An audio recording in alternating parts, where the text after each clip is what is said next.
Most Christ blesses Officer Joseph at YOIC Connecticut. Right, we're here to teach our people the truth about Native Americans, the tribe of Gad. We're going to talk about the atrocities, the genocide, the murders, the raping, the pillaging that's been going on with our people for centuries. This is where you get the truth. YOIC Connecticut. Shalom.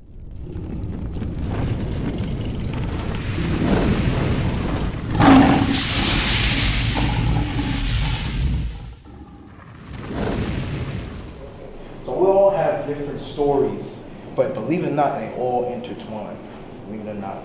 So one thing we're going to touch on, like I said, we are Bible-based, so any questions that we do have, or if you have any questions, we answer it with the scriptures. All right? So without further ado, any reader? This is the book of Deuteronomy, chapter 1 and verse 1.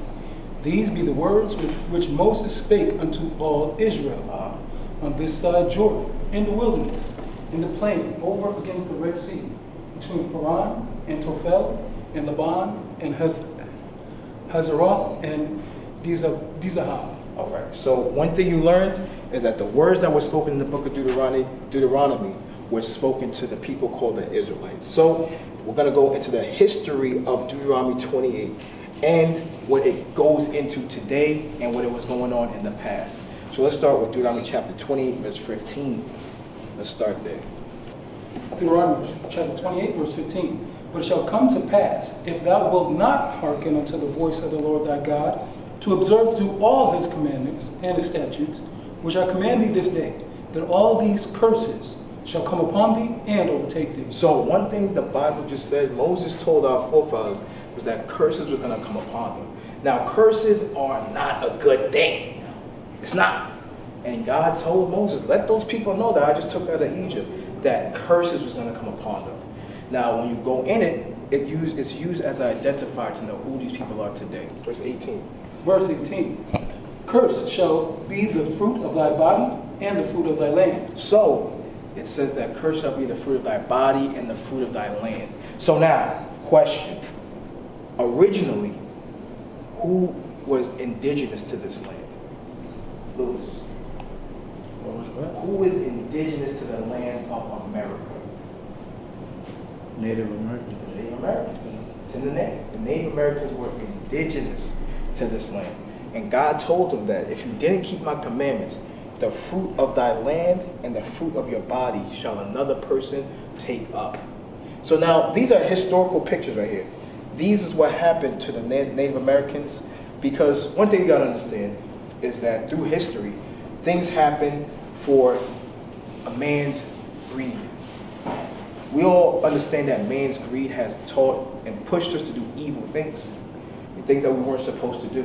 And one of the things that happened was that the land of the Native Americans, this land belonged to them, but through man's greed, you see that atrocities were done to them. So one thing they did was all the buffalo that belonged to this land, they slaughtered it because they knew that the Native Americans used it for not only for food, they used it for the skin to keep it warm. They used the skin to build houses. They used it for so many different, they used the bones to build weapons.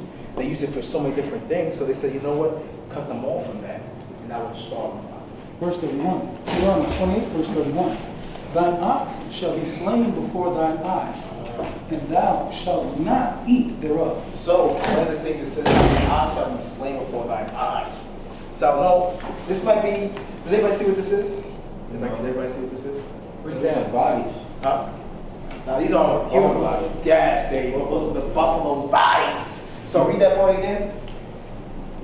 Thine ox shall be slain before thine eyes, and thou shalt not eat thereof. So the buffaloes was indigenous to this land, and it was used by the Native Americans, which was the tribe of Gad. So the war strategy is, hey, cut them off from there what they need to survive. So they slaughtered all the oxen. And what did the scripture say? Thine ox shall be slain before thine eyes, and thou shalt not eat thereof. And you will not be able to eat thereof. So the tribe of Gad saw this happen, and they were not able to do anything about it. Because the history of, when you go back to Genesis 49, it says, a troop shall overcome him, but he will overcome at the last. Now the tribe of Gad was known as a warrior tribe. They were known as ones who protected their land and protected their families. But God said that they would stop them from being able to do that due to them breaking the commandments. All right, let's keep going. 49. Let's go to 49. Verse 49. Deuteronomy 28, verse 49. The Lord shall bring a nation against thee from far, from the end of the earth, as swift as the eagle flieth. All right, so keep going. A nation whose tongue thou shalt not understand. Okay, tongue of the Native Americans, the tribe of Gad, was actually Hebrew. Believe it or not, the Native Americans came to this land. Except we'll go to that later. But they spoke Hebrew. So read that part again. Verse 49. Verse 49. The Lord shall bring a nation against thee from far, from the end of the earth, as swift as the eagle flies. So it's saying that as swift as the eagle flies. So one thing about the European nations is their symbol was always the eagle. In the time of Rome, their symbol was the eagle. So when Spain came here, their symbol was the eagle. America, their symbol was the eagle. God said that a nation whose symbol is the eagle is going to come over here and take over. Keep reading. A nation whose tongue thou shalt not understand. So I always want you to keep that in mind. The people of Puerto Rico, Dominican Republic, this side of the world, did not always speak Spanish. That's a misconception that has been taught in the earth. Because you'll ask some people who are from Puerto Rico or from Dominican Republic, and they'll say, hey, where is your origins from? They'll say Spain. Yeah, their origins are not from Spain. Is everybody clear on that? Their origin is not from Spain. It's not. So one thing we're going to continue to establish that your history goes back to ancient times, way back. Keep going. 51. 51. Verse 51. And he shall eat the fruit of thy cattle and the fruit of thy land until thou be destroyed. So now let's fast forward to this was back then when the European settlers came to this land. They took it over. But even now, fast forward to today, a lot of the lands that originally belonged to the tribe of Gad, the Native Americans, have now been relegated to where? Where do you see Native Americans now? Where do they live? Where do they call where they live? What? Gee. I know it, but I don't know the word. Okay. They live on what they call reservations. They live on reservations. Now, you got to think about it. I believe it's tax-free. They live tax-free. But is that really compensate for what was taken from them? Not even close. Not even close. This, believe it or not, goes back to biblical history. This is the book of Leviticus, chapter 23, verse 42. Ye shall dwell in booths 7 days. All that are Israelites born shall dwell in booths. Okay, so it says all that are Israelites should dwell in booths. So now that is a historical, ancient feast day. They call it what they call Sukkot today. Sukkot. All right. So Jewish people celebrate that today, but it goes back to the people called the Israelites.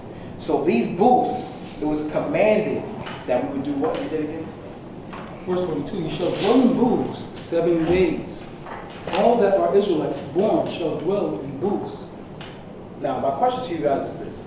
We're about to start going over some high holy days that we kept. What are some holidays that we keep today? Holidays? What are some holidays that we keep today? Thanksgiving, that is one. What is another one? Halloween, but Halloween. it's mainly to keep the spirits away. Okay, Halloween. What about you? Christmas. Christmas. Now, where do we find the beginning of Halloween? G.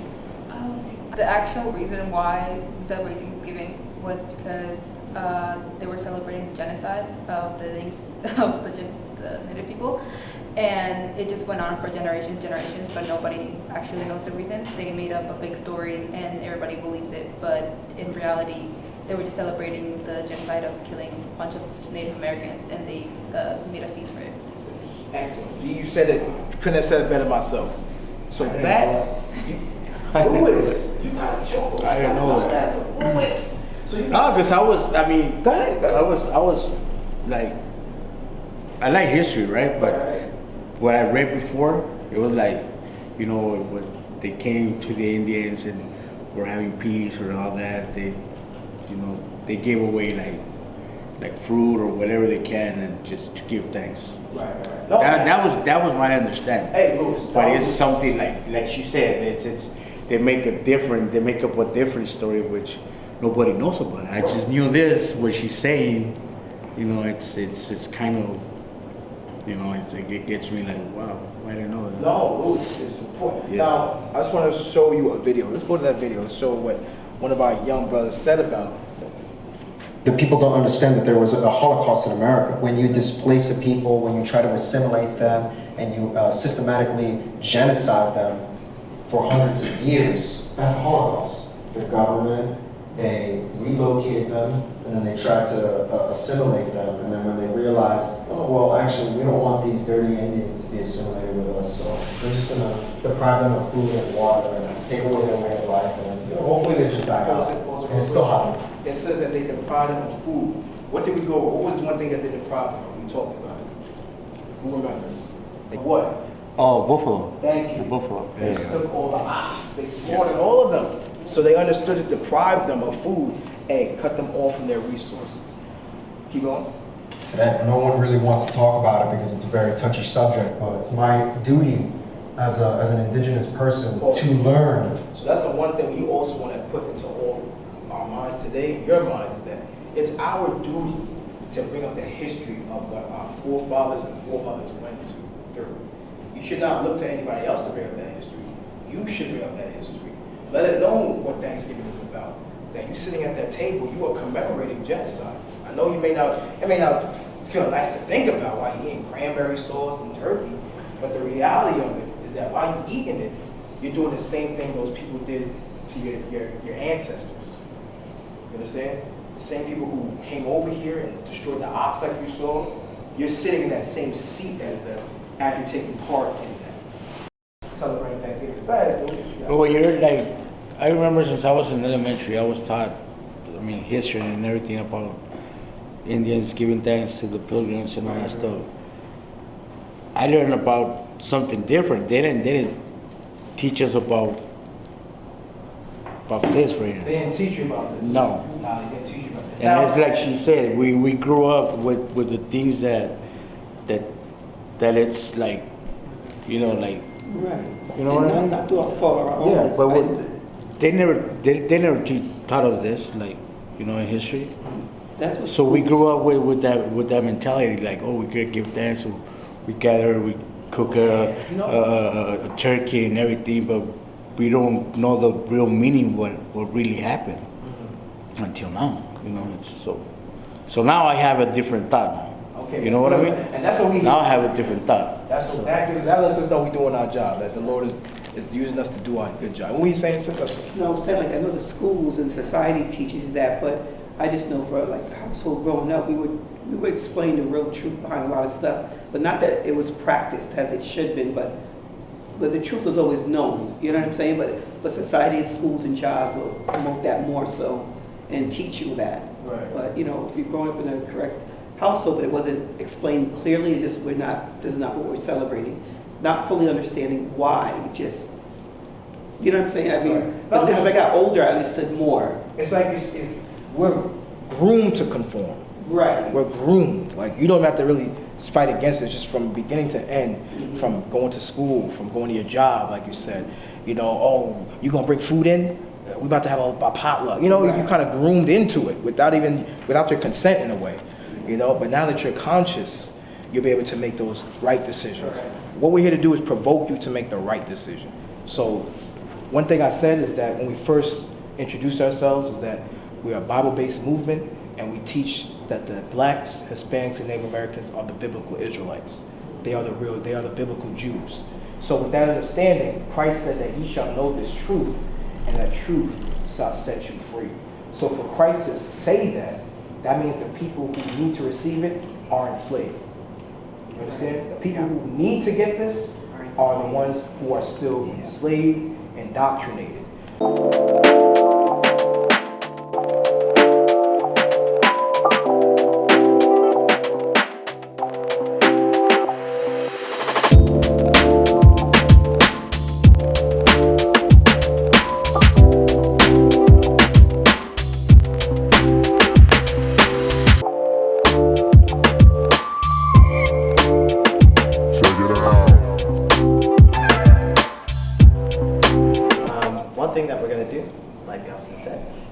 some connections. So we're going to show you some biblical laws that were actually being kept by so-called Native Americans, tribe of Gad.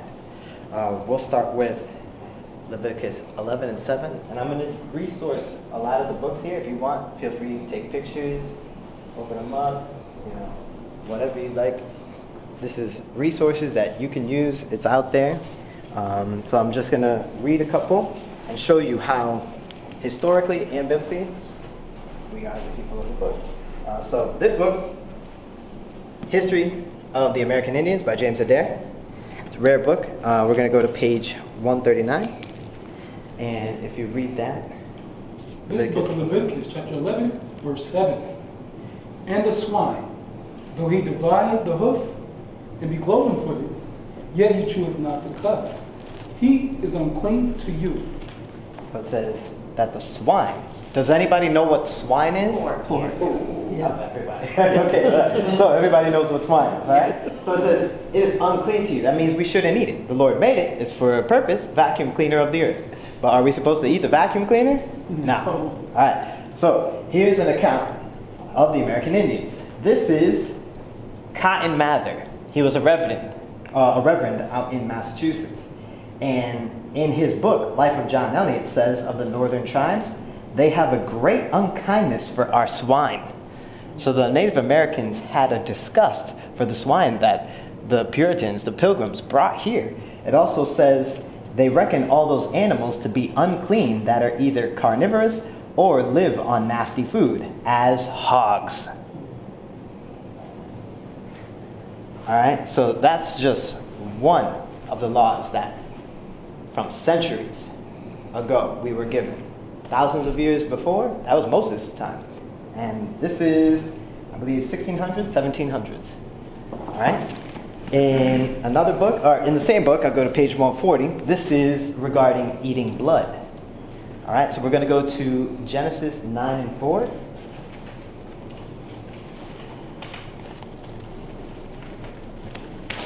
This is the book of Genesis, chapter 9 and verse 4. But flesh with the life thereof, which is the blood thereof, shall ye not eat. So it's the Bible says, the Lord says, the blood which is in the flesh, if you cut an animal open, an animal that we're supposed to eat, and there's still blood there, you're not supposed to eat it. You're supposed to fully cook that. So no rare, no medium rare. You understand? You want to fully cook the blood. Read that last part one more time. But flesh with the life thereof, which is the blood thereof, shall ye not eat. So it has life still in it, if the blood's still in it. So you want to get rid of all that. And here's the account. Now, real quick, James Adair, he lived with the Native Americans for 40 years. That's basically my life. So he lived with them that long, and he's one of the top authorities on the theory. People call it the theory, but it's actual facts of the Native Americans being of the tribe of Gad and the Israelites. All right, so this is what it says. One of the laws, he observed them eating blood. It says the Indians, through strong principle of religion, abstain in its strictest manner from eating the blood of any animal, and it contains the life and spirit of the beast. Exactly what we just read out of the Bible, because it contains life. It contains the spirit of the beast, just like the Bible said. So that's an example. These are some examples. All right, who's heard of circumcision? All right, we're going to go to a different book. So I'll leave this one right here. We're going to go to Ancient American Indians. This is by Paul and Millie Kessman. This one's really good because it has their origins and civilizations and old world connections. All right, so it shows the time that they're over here, some of the cultural characteristics and things we were doing over here, and how it's connected back to the old world. So in this, we're going to go to page 205, and the scripture I want is Genesis 17 and verse 10. This is my covenant which ye shall keep between me and you and thy seed after thee. Every man-child among you shall be circumcised. So this was a law given to Abraham about circumcision. Everyone in his household that was born of him, or anybody that he had of of a servant, they had to be circumcised. Okay, and if you look here, this is a picture. It says, practice of circumcision on a mural in the temple of Amun-Ra in Karnak, Egypt. Now, we spent a lot of time in Egypt as a nation. We spent over 400 years. And then if you look at the picture below, it's practice of circumcision, pre-Columbian mural. Pre-Columbian is before Columbus came here. All right, mural, Great Pyramid at Teotihuacan near Mexico City, Mexico. Same thing that we were doing over here, the same thing that we were doing on the other side of the earth. Going back to James Adair, go to Deuteronomy 25 and verse 5. And this is another law about raising seed to your brother or of the deceased. And we're going to go to page 198. Let's look at Deuteronomy chapter 25 and verse 5. If brethren dwell together, and one of them die, and have no child, the wife of the dead shall not marry without unto a stranger. Her husband's brother shall go in unto her, and take her to him to wife, and perform the duty of an husband's brother unto her. So the husband, he dies, his wife is left alone, his brother has to come, take the wife, and raise up seed with her in the name of his brother.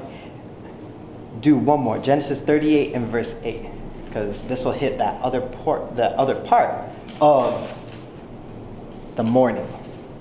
This is the book of Genesis, chapter 38 and verse 8. And Judah said unto Onan, go in unto thy brother's wife, and marry her, and raise up seed to thy brother. There you go. There's an example of Judah telling his son, go raise up seed for your brother. All right, so this is page 198, argument 21. The Indian custom says, although a widow is bound by strict penal law to mourn for the death of her husband for the space of 3 or 4 years, it says, and the yet if she be known to lament her loss with a sincere heart for the space of a year, and her circumstances of living are so strait as to need a change of her station, and the elder brother of her deceased husband lies with her, and she is thereby exempted from the law of mourning, and has liberty to tie up her hair, anoint and paint herself in the same manner as the Hebrew widow. So the same customs that we had in the Bible, the same laws about raising up seed to a deceased brother, we were still keeping within the 1700s during colonial America. Now this little book here, little but it's very impactful. It's called Christopher Columbus and the Participation of the Jews in the Spanish and Portuguese Discovery. All right? And in this book, here it goes. In Cuba and Hispaniola, the other islands which he discovered, Columbus found natives who their caciques and their own language and traditions. To what race did these aborigines of America belong? Several writers have asserted and have displayed much learning in attempting to prove that the aborigines were descendants of the Jews. So Columbus himself understood these people on the islands, they are Jews. What is a nation? Nation is family. Nation is community. Nation is men leading by example. Nation is women's support. Nation is children with role models. Nation is unity. Nation is you.